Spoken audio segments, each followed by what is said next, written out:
రాష్ట్ర ప్రభుత్వం ఎన్ని చర్యలు చేపట్టినా ఇసుక దోపిడీ మాత్రం ఆగట్లేదంటున్నారు. టీజీఎండీసీ కన్ను కప్పి కాంట్రాక్టర్లు సొమ్ము చేసుకుంటున్నారు.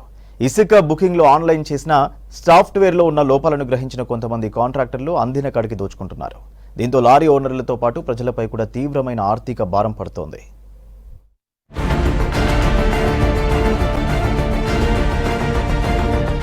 రాష్ట్రంలో అడ్డగోలుగా ఇసుక దోపిడీ కొనసాగుతోంది. తెలంగాణ మినరల్ డెవలప్మెంట్ కార్పొరేషన్లోని కొంతమంది అధికారుల సహకారంతో కాంట్రాక్టర్లు మరింత రెచ్చిపోతున్నారు. అక్రమ వసూళ్లకు తెరలేపి సహజ సంపదను దోచుకుంటున్నారు. అధిక ధరలకు ఇసుక అమ్ముతూ సొంతిల్లు కట్టుకోవాలనుకునే వారికి మరింత భారమవుతోంది. ఇక టీజీఎండీసీ పేరిట లారీల యజమానులు చెల్లించిన మొత్తం కంటే 5-6 టన్నులు అధికంగా ఇసుకను లోడ్ చేస్తున్నారు కాంట్రాక్టర్లు. గోదావరి నదిలోని ఇసుక క్వారీల్లో అక్రమంగా ఇసుకను దోపిడీ చేస్తున్నారు. ఒక్కో లారీకి 5,000 నుంచి 7,000 రూపాయలను వసూలు చేస్తున్నారంటున్నారు ఓనర్లు.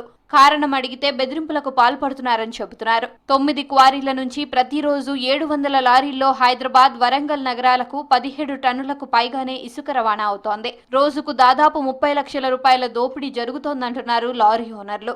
క్వారీల వద్ద దోపిడీ, అక్రమాలపై టీజీఎండీసీ అధికారులకు ఎన్నిసార్లు ఫిర్యాదు చేసినా ఫలితం లేదంటున్నారు లారీ యజమానులు.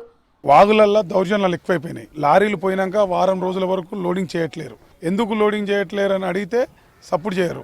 వాళ్లకు 5,500 రూపాయలు డబ్బులు ఇస్తే మాత్రమే లోడింగ్ చేస్తామంటారు ఒక లారీకి. ప్లస్ జేసీపీకి అలాగా, ప్లస్ అక్కడ సీరియల్ అలాగా, ప్లస్ పట్టగట్టనికి 1000 రూపాయలు. ఇవన్నీ సమస్యలని సృష్టిస్తున్నారు వాళ్ళు. కాబట్టి మేము ఎన్నిసార్లు అడిగినా కూడా, టీఎస్ఎండీసీ అధికారులను అడిగినా కూడా వాళ్ళు స్పందించట్లేరు. వాళ్ళకు 5,500 రూపాయలు లోడింగ్ ఇస్తే లోడ్ చేస్తా అంటారు, లేకపోతే చేయనంటారు. లేకపోతే మాకు డ్యూ టు రెయిన్ లేదంటే విలేజ్ సమస్య ఉంది, ఏదో ఒక ప్రాబ్లం చెప్పి లోడింగ్ ఆఫ్ చేయడం. ఓన్లీ కాంట్రాక్టర్లు వాళ్ళతో కుమ్మక్కైనందుకే ఈ యొక్క సమస్య ఏర్పడ్డది. ఇప్పుడు ఓటీపీ మన సెల్కి వస్తే మనం ఎంట్రీ చేయాలి కదా. ఎంట్రీ చేయకుండా డైరెక్ట్ ఆన్లైన్లో అదే దానంతలో అదే ఎంటర్ అయిపోతే దానంతలో అదే ఆ యొక్క సాఫ్ట్వేర్ ఉన్నోళ్ళే బుక్ చేసుకుంటుంది, వేరే వాళ్ళు తీసుకోదు. సిటీలో దాదాపు 50,000 లారీలున్నాయి. గతంలో ఒక్కో లారీ నెలకు దాదాపు 15 ట్రిప్పుల ఇసుక సరఫరా చేసేది. కానీ 2 నెలలుగా కాంట్రాక్టర్ల వైఖరితో నెలకు 3 ట్రిప్పులు కూడా నడపలేకపోతున్నామంటున్నారు. ఆన్లైన్ ద్వారా బుకింగ్స్ చేపడుతున్నా అవి కొంతమంది బడా కాంట్రాక్టర్లకు మాత్రమే బుక్ అవుతున్నాయని చెబుతున్నారు. సాఫ్ట్వేర్లో ఉన్న లోపాలు ఒకటైతే, రాష్ట్ర మినరల్ డెవలప్మెంట్ కార్పొరేషన్లోని కొందరు అధికారులు కాంట్రాక్టర్లతో కుమ్మక్కై ఈ దందా చేస్తున్నారని ఆరోపిస్తున్నారు లారీ ఓనర్లు. సామాన్య లారీ ఓనర్కి ఎవరు కూడా శాండ్ డీడీ బుక్ చేయాలంటే వీలు పడట్లేదు. ఇందులో వచ్చేసి టీఎస్ఎండీసీఎల్ నుంచి కొంత సాఫ్ట్వేర్ అనేది బయటికి వస్తుంది. బయటికి వచ్చిన దాని వలన ఒక 50 మెంబర్స్ 30 మెంబర్స్ కొనుక్కొని అది బయట డిస్ట్రిబ్యూట్ చేసుకొని ఆ సాఫ్ట్వేర్ ఎవరైతే తీసుకున్నారో వాళ్ళ వరకు మాత్రమే డీడీలు వస్తున్నాయి. అంతకు మించి వేరే వాళ్ళకు దొరకట్లేదు. అది వచ్చేసి ఒక డీడీ వచ్చేసి 8 రోజులకు ఒకటి పెట్టిరు. ఆ 8 రోజులకు కొట్టుకుందాం అన్నా కానీ దొరకక నెలకు ఒకటి కూడా దొరకట్లేదు. ఒక వెహికల్ ఈఎంఐ వచ్చేసి నెలకు 1,10,000 1,20,000 వరకు ఉంది.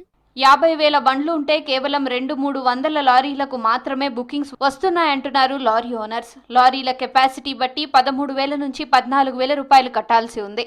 ఒక్కో బండికి 5 నుంచి 7,000 రూపాయలు ఎక్కువగా కాంట్రాక్టర్లు వసూలు చేస్తున్నారని చెబుతున్నారు. తమకు తీవ్రమైన నష్టం వస్తోందని, 3 నెలలుగా డ్రైవర్లకు జీతాలు ఇచ్చే పరిస్థితి కూడా లేదంటున్నారు లారీ ఓనర్లు. 5-6 లారీలన్నా ఇసుక రవాణాలో ఉంటాయి కాబట్టి వాళ్ళు పోటీ పడే వరకల్లా ఒక దాదాపు 100-200 లారీలకు 500 లారీలకు పెట్టే వరకల్లా 1000 లారీలలో మేము పోటీ పడి నెట్ సాఫ్ట్వేర్ను కూడా హైజాక్ చేస్తున్నారు. కొంతమంది చేసి పోటీ పడి అదనంగా డబ్బులు తీసుకుంటారు మా దగ్గర, కుట్టిన వాళ్ళ దగ్గర కూడా ఇసుక ఆన్లైన్లో బుక్ చేసుకున్న వరకు మీద.